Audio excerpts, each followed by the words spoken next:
I said I was going to make a video for the Nightstar Community Discord talking about mecha video games. So I have dragged out not every single one of my mecha games, but a bunch of them, possibly most of them.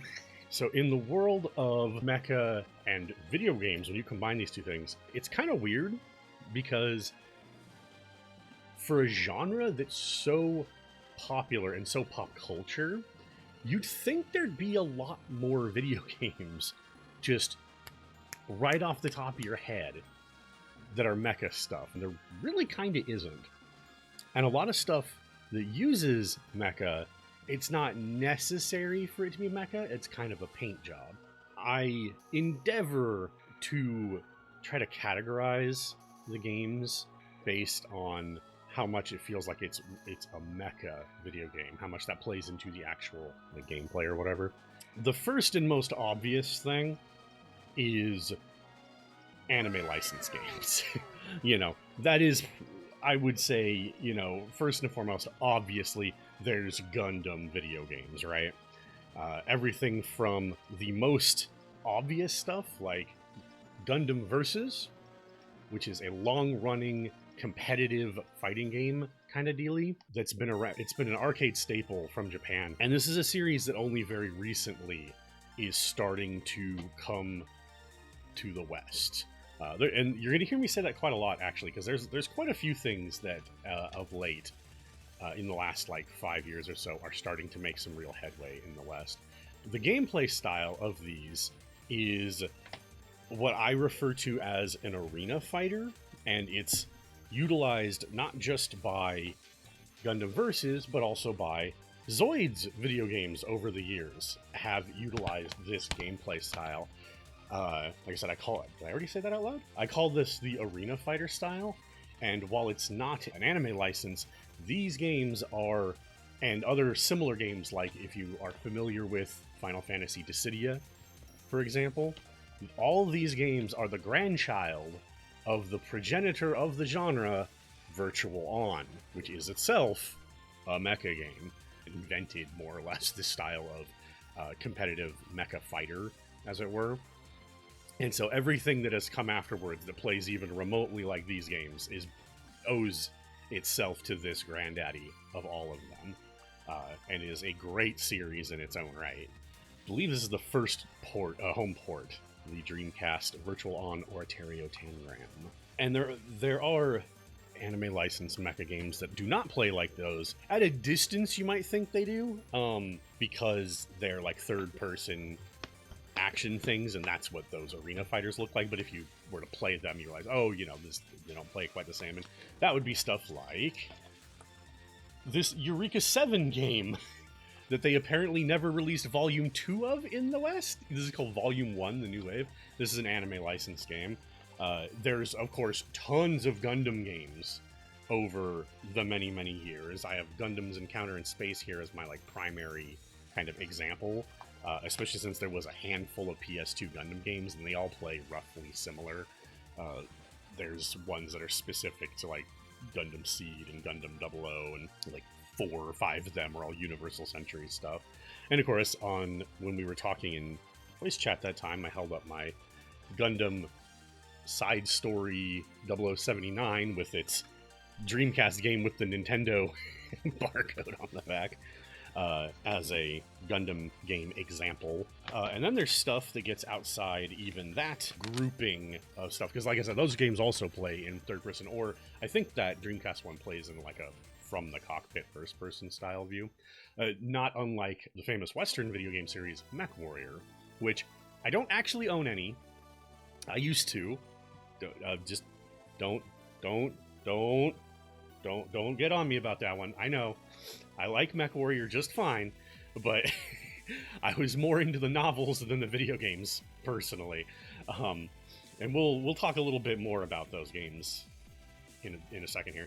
But we do have some other stuff. This is another anime license thing, but it doesn't play like those at all. If you want a tactics RPG thing, we have Soccer Wars. You may have heard of this franchise.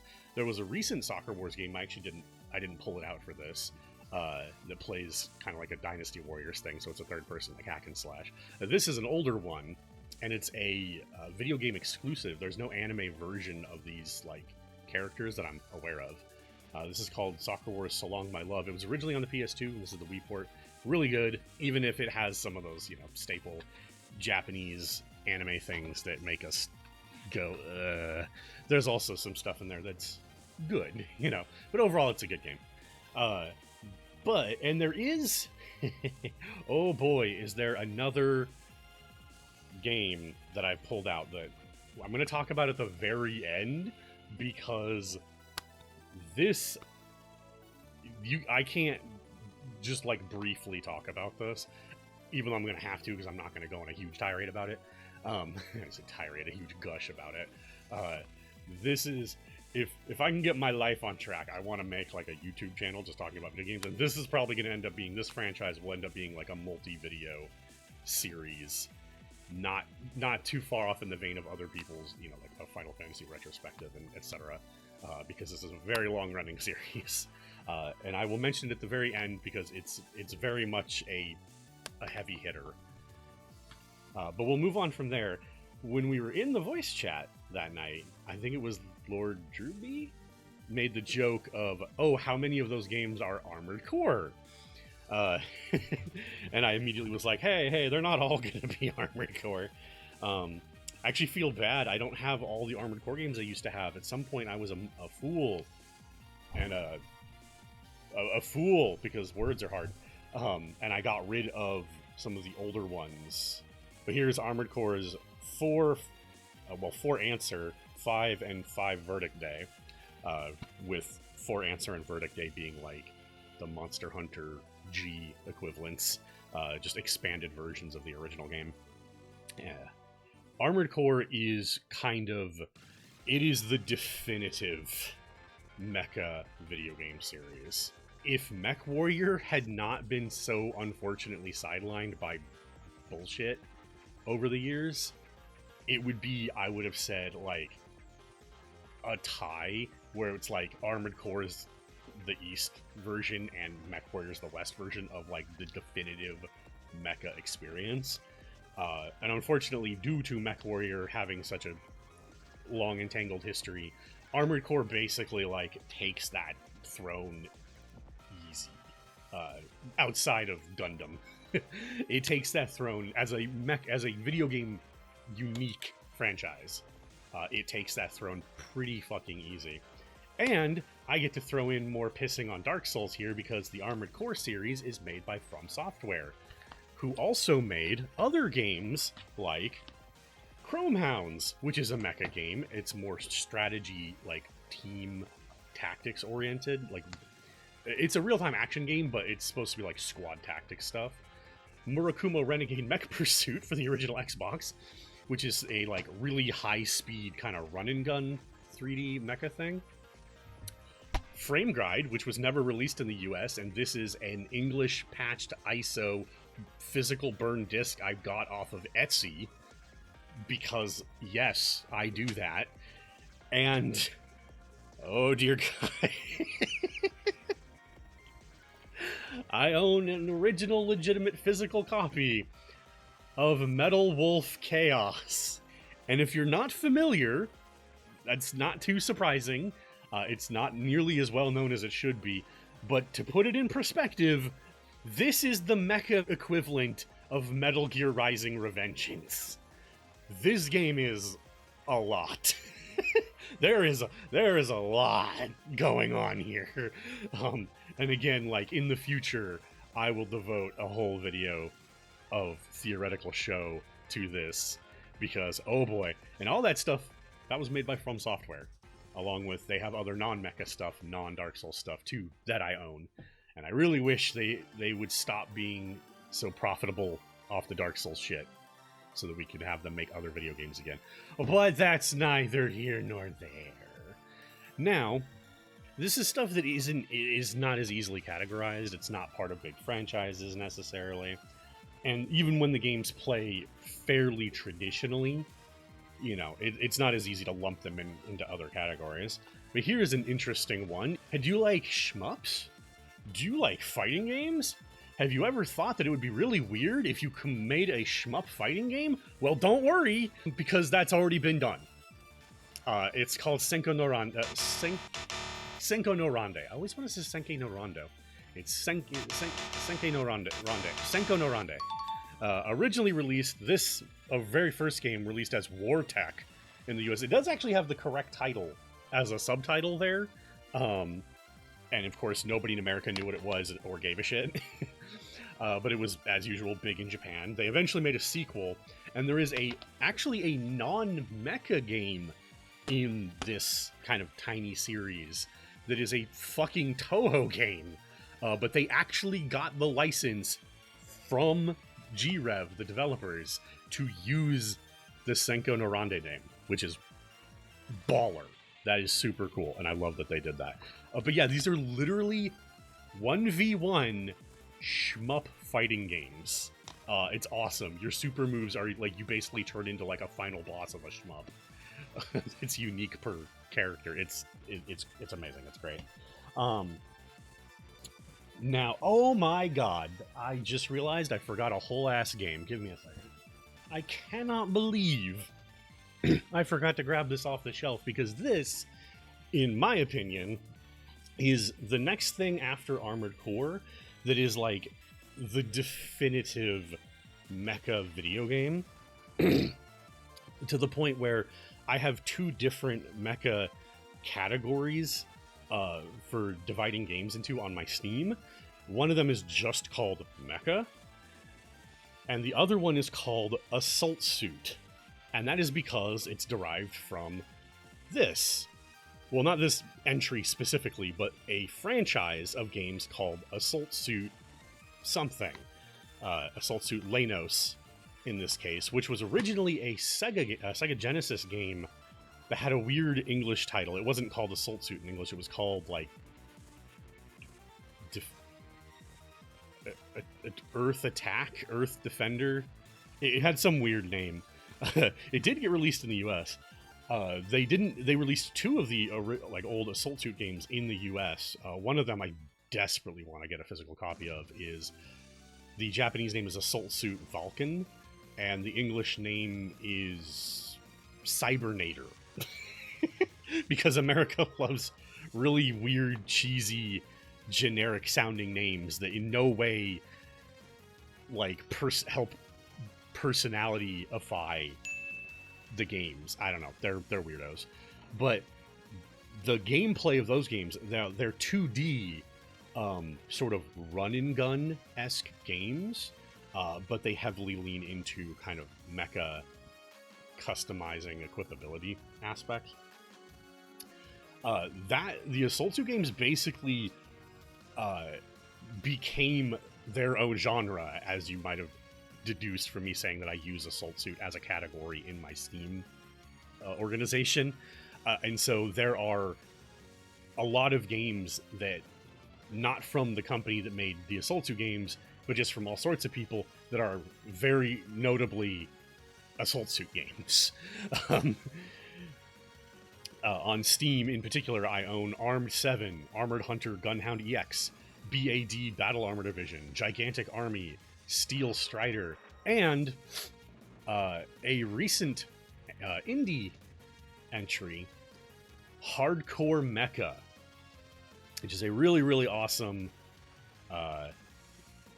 like Assault Suit style game, 2D, run and gunny, super fast paced. And they were inspired by, part of the inspiration for the games wasn't just the Assault Suit games, but that other game I'm going to talk about at the end. And that's a really great game. I highly recommend that one, if you like that style of gameplay, of course. And staying on to like that 2D style, well, this game, I don't think it's not intended in any way to be like an Assault Suit derivative. It is a 2D game where you use a mecha. It's a semi-recent indie release, which, you know, people like that, called, and I have a physical copy from, it doesn't say Limited Run Games on here anywhere, but I'm pretty sure it's a Limited Run Games dealie, something like that. Anyway, it is Panzer Paladin for the Switch. You can get it, you know, digitally on the Switch, and I think on other stuff, like surely by now it's on Steam. I don't know. It's at least on the Switch. It's a really fun NES, like that kind of vein of modern indie NES on steroids style video games. I really love this game. It's a lot of fun.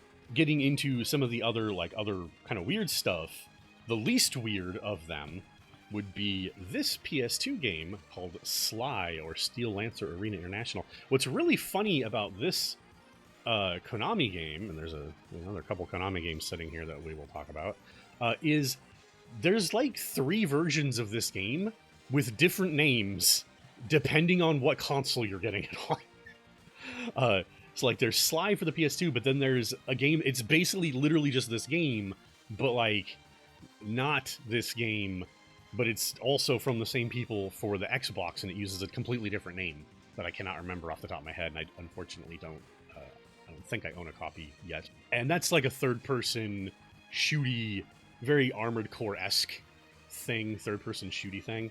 I should note that, like, talking about mecha stuff and about how, like, defining, for me anyway, defining mecha in video games is about the gameplay. And part of the reason why I don't jive with the MechWarrior games as much as Armored Core games is because those are just first-person shooters in a mech, whereas Armored Core is a third-person shooter, but you don't manually aim. It feels like you're piloting something because you actually have to install a fire control system, and the mech, and so as a result, you can customize like your lock-on, depth of lock-on, width, height, you know, the speed at which your machine can lock onto things, and how useful different FCSs are for different types of weapons. And so you're aiming the whole mech at stuff, and then the mech has to lock on with a computer. And so it creates this it makes you actually feel like you're piloting a machine, not that you are the machine, which is something I always like to talk about when talking about mecha video games, because that's like the big thing. You could paint any game to just be robots, right? It's a different thing entirely when there's that disconnect between the machine and the person that makes it really feel like a mecha game. That's not to say, of course, that games that don't have that don't count. Like with 13 Sentinels Aegis Rim, which just got a Switch port, actually, which I will probably end up picking up because I'm a weirdo. This is from the fantastic company Vanillaware, who's famous for their absurdly beautiful 2D artwork, and the women being really, really boobs.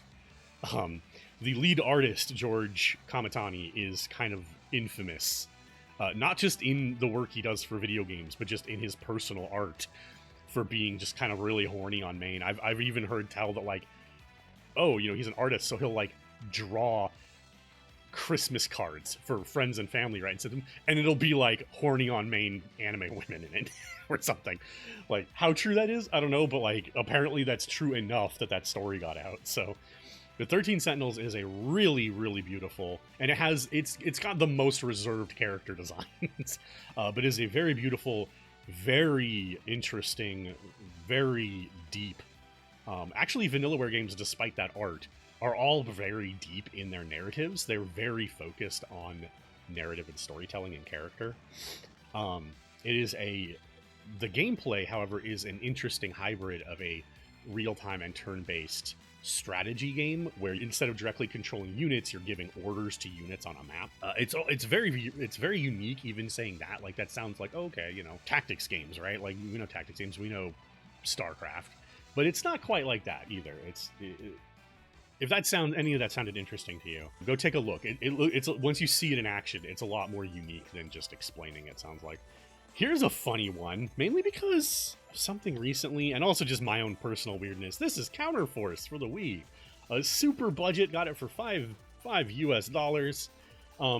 Mainly I bought it because it was published by a publishing company I adore to death, because they have a really weird track record of games they publish.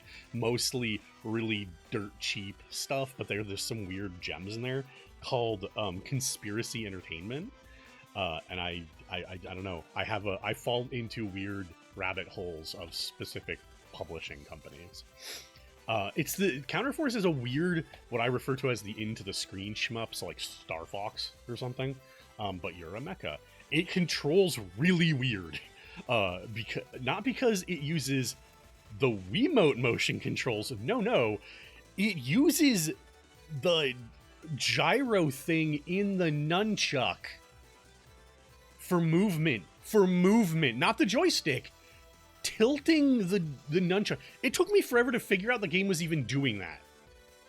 It was weird. Here's another mecha game for the Wii. It's really cheap. I don't even remember how much I paid for it, and it's really cheap to play. But it's a funny little kind of 1v1 mechs fighting each other thing. I don't know. It's really silly. But if you want to get into silly awesome, Robot Alchemic Drive, or RAD, for the PS2. This game is amazeballs. We were even talking about that anime Ghost Stories in the voice chat that time. Have you accepted Jesus as your personal savior? No, I'm Jewish. This doesn't have they got to make up lines or whatever as they go, but this has, if you love yourself some so bad it's good voice acting, oh boy. It's a proper meal. It's called bread and water soup. Oh boy. This game. Now, you are overdoing it. Oh man. Yeah! Oh boy. The dubbing is a treat, but also the gameplay is phenomenal because you don't play, like, you control a giant robot, but not even in the sense of like an Armored Core game. You control the teenager who's holding a controller that controls the giant robot. So you're always controlling the robot literally from this completely detached third-person perspective where you're this kid and you're like running up on top of buildings and watching the fight from afar, controlling the robot. It is so fucking cool, conceptually. There's never been anything quite like it. Even if I want to give, it's not quite the same thing, but I want to give a little bit of shout-outs to, there was a mecha game Nintendo made for the DS that never left Japan, where the mech can transform between a robot and a car. And when it's a car, you actually control it with a steering wheel on the DS pad. And when it's a robot, you can then control it with like a virtual D-pad. Which, I don't know. I love weird control methods to highlight, again, that like disconnect between the person and the robot, right? Oh, whoops, I was supposed to mention this game way earlier. I was talking about Armored Core a lot, and you may have noticed most of the stuff, if not all of it, aside from the few Steam things I mentioned, are console releases, older console releases at that, with a few exceptions on like the Switch and stuff. Armored Core hasn't had a new game in quite a while, and that's part of the reason why I, as an Armored Core fan, will shit all over Dark Souls games, just from a principle point of view, because god damn it, From Software. But another company decided, okay, fuck it, if From Software is not going to make Armored Core games, we will, and they made Daemon X Machina, which is on Steam as well. And it's a modern, like a modernized Armored Core game. They did new, it plays exactly like Armored Core. It's got all of the core mechanics of an Armored Core game, and some new stuff for being, you know, this new game where they built on top of the old ways, as it were, to have a new experience. It's a really good game. Recommend. And again, you can find that on Steam. Actually, speaking of Steam, you can get Metal Wolf Chaos, by the way. I said that game, like, I have an original Japanese copy that never left Japan. Eventually, Devolver Digital got the license and has officially released it on Steam in America as of like a couple years ago, under the additional title of Metal Wolf Chaos XD.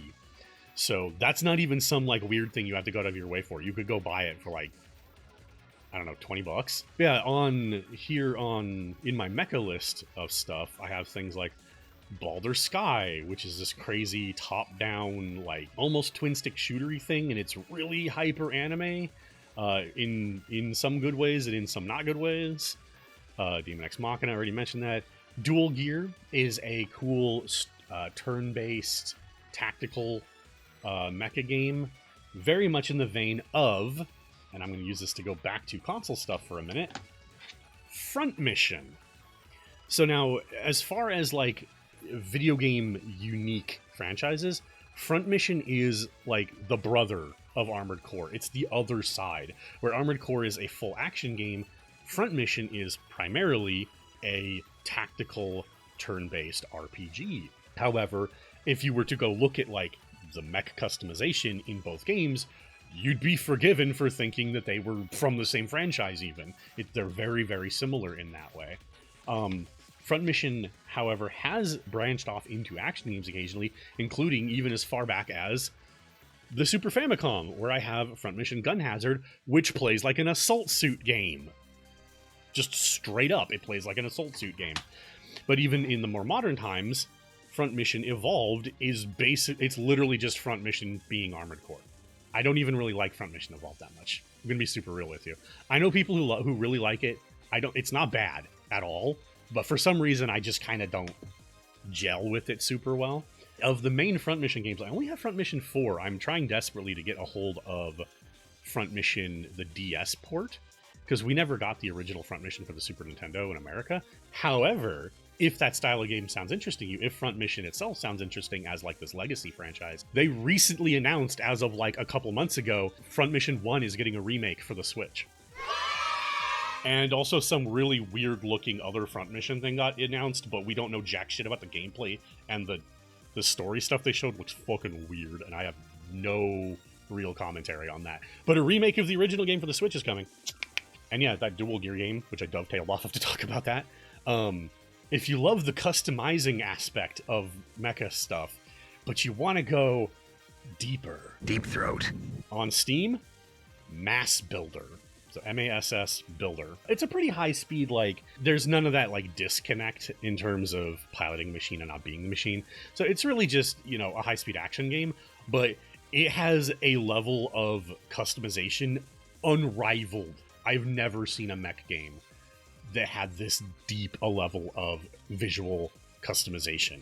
You can make lots of shit in this game. Not absolutely everything, because obviously you're still bound by what parts they put in the game, but the level to which that you can add details to them, color alter them, mix and match parts is unrivaled. I've never seen anything that went this deep. Really cool. I backed this game, Mech Runner, on Kickstarter. It's an endless runner mech game. Project Nimbus is a game you can find. It's released on pretty much everything. I have Complete Edition here on Steam. I think I know it's released. There's like a version on Switch and stuff. This is another one that's more just kind of high speed 3D, like third person shootery. It has that sort of disconnect of, you know, the unit has to lock on and stuff, but it's a lot less sim. There's not a lot of customizing, but hey, it's giant robots. Another really good one that I struggle getting into for some reason, but Strike Suit Zero, get the director's cut specifically, is a super cool, your mech transforms between a jet and a human form. And they lean into that really hard. A very recent release that is anime beyond all words is this really neat kind of strategy card game, sort of, not really, thing, called Wolfstride, which you can get on Steam. It's a game with mecha, but it's not about piloting them. A friend bought me Mech Mechanic Simulator on Steam, and it's a really chill, you just take orders, like you just own a garage in space and people bring their mechs to you and you fix them. You know, it's just like any other, you know, kind of like job simulators kind of thing where you're just doing the thing. It tries to simulate the job, but instead of repairing cars, you're repairing mechs and painting them and even upgrading them for people, but you never pilot them. You're just the mechanic, and I just think that's really great. I like it. This one's always a little sad to talk about because if you've ever heard of this little guy, I don't know how big he is, but I don't know if you've ever heard of this dude, Hideo Kojima? I don't know. Who even knows people anymore? He had games that weren't Metal Gear, weirdly. And you'll notice I never talked about any Metal Gear stuff because you don't really pilot robots in that, even though obviously the iconography is a giant robot. He did, however, Hideo Kojima made the Zone of the Enders games. There's actually 3 games. There's a GBA game. These 2 are a good, really fun, especially the second one. The second one is super good. Third person, high speed action-y thing. And while it does have the whole disconnect to an extent, it makes you feel it even more because the mech itself has like a autonomous AI that talks to you all the time. And you can even, in the second game at least, you can even respond. There's a neat little subtle thing that isn't apparent. The game never tells you about it. The very Kojima kind of thing to do, where whenever the AI talks at you, you can press in the left or right sticks to give an either positive or negative response. And it's totally optional. It doesn't do anything. It's just Kojima, because Kojima does stuff like that. This game isn't really mecha. I'll be super real. It is. It's one of those things where it's more painted mecha than necessarily needing to have, like, you know, being functionally about being a mecha game. But it's a super adorable game that's also really tragic, and it's part of a broad series of adorable but super tragic, especially the third game that came out that I haven't played yet, but they went really hard on the tragedy there. But this is, for the DS, Solaturobo, Red the Hunter. And this is part of what's referred to by the developers as the Little Tales Bronx series, which includes, before this on the PS1, Tales Concerto, and the recent release digitally on things, although I mostly pay attention to it on Switch. Oh, balls. Oh, Fuga Melodies of Steel, I believe was the full title, which they kind of threw. The first two games look super cute. Like, it's like the games get less progressively cutesy on the surface and just start, like, showing off how tragedy they are by the end. And Melodies of Steel just basically ripped that whole band-aid off. It was like, oh yeah, look at these adorable, like, furry animal characters, and you're gonna kill them.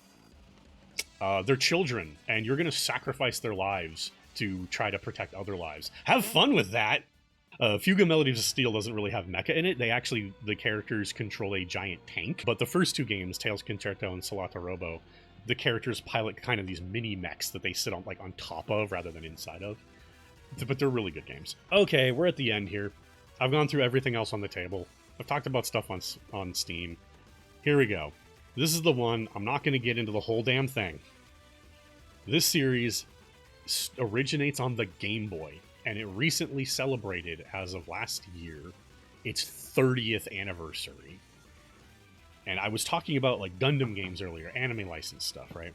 The Gundam games, Gundam Versus in particular, is a crossover. Like, it's got all these different Gundam universes in it, because not all Gundam stuff is from one universe. Different shows are their own, like, independent universes and stuff. If you thought Smash Brothers was a fucking crossover, oh boy. This is Super Robot Wars. I cannot understate how insane it is that this series has been going for 30 years. The only reason this series has lasted this long, honestly, what with how draconian Japan's red tape and copyright shit is because Namco Bandai has basically a monopoly on mecha anime licensing for video games. If it exists, Bandai can just take it. Like, I can't even overstate that. This is, have you ever wanted to see Gundam and Evangelion team up? Do you know what Mazinkaiser or Getter Robo is? Gao Gaigar? Fucking Gurren Lagann? Fucking Ultraman? Ultraman, like the new Ultraman anime, and they're not even, those are people in suits, it's not even mecha, and they're DLC in this game. Any mecha anime you can think of has probably appeared. You would have to dig into some really obscure shit to find a mecha anime that has not appeared in a Super Robot Wars game. This series has appeared on more mainline systems since its release on the Game Boy than systems it hasn't appeared on. I can think of, like, 3 systems it hasn't appeared on of mainline video game consoles that exist.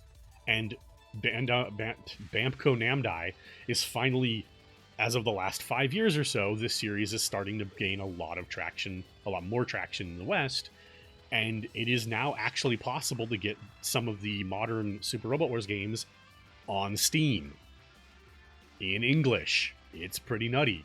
And if you've any anime interest whatsoever, I can't not recommend it. It's, like I said, I don't even want to try to get into it. There is so many games, there's so many spin-offs, there's so many just strings of shit to talk about. It's so hard to try to condense all of that and make somebody, like, who doesn't know anything like feel the weight of this franchise's just like near existence. But if you have any interest in mecha anime stuff at all, it's probably in a Super Robot Wars game. They're turn-based tactical RPGs, and they, as I like in a tactical mecha thing, the pilots and the mechs, even if you can't like shuffle who's piloting what, which you can't do in most Super Robot Wars games, they're still independent functions of the game, which is one of the coolest aspects of it. These are games that are like rife for challenge running because there's so many elements that the player has access to power up that you can choose not to use.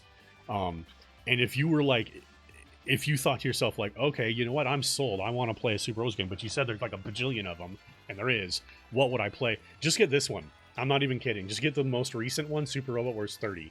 For the money you're going to pay, for the $60 or whatever, the 60 to $70 you're going to pay for Super Robot Wars 30th, or 30th, or whatever they shorten it to, you're getting stonks amount of content. And if you decide to shell out for the DLC, you're getting even more stonks of content. It is terrifying how much content is actually in the game. This is a game, this is a $60 like AAA release that earns that $60 price tag, in my opinion. And if you have any other questions, go ahead and throw them at me. I've been slammering on for 30 goddamn minutes now. That's it. Talk at you later.